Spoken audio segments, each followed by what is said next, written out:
अगं स्वतःला दोष देणं बंद कर. घरात काही चुकलं की सगळ्यात आधी तू स्वतःला दोष देतेस नाही का? कोणी दुःखी असेल तर तुला वाटतं मी अजून थोडं केलं असतं तर. मुलांचं काही चुकलं तुला वाटतं मीच कमी पडले.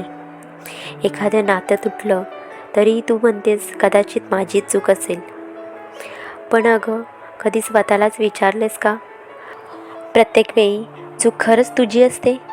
तू प्रत्येक नातं जपलंयस, प्रत्येकासाठी स्वतःला झोकून दिलेस, पण स्वतःसाठी उभी राहायला मात्र विसरलीस. आजपासून एक गोष्ट बदल. चूक झाली तर स्वतःला शिक्षा करू नकोस.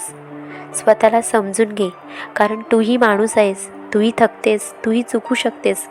आणि चुका होणं हा दोष नाही, पण स्वतःला कायम दोष देत राहणं मात्र अन्याय आहे. म्हणून आज स्वतःला फक्त एवढं सांग, मी वाईट नाही, मी फक्त माणूस आहे. आणि हे वाक्य कधी विसरू नकोस. जग तुझ्याशी कसं वागेल हे तुझ्या हातात नाही, पण तू स्वतःशी कसं वागतेस हे मात्र पूर्णपणे तुझ्या हातात आहे. चल पुन्हा भेटू थोडं स्वतःसाठीच्या पुढच्या भागात. तोपर्यंत काळजी घे स्वतःची.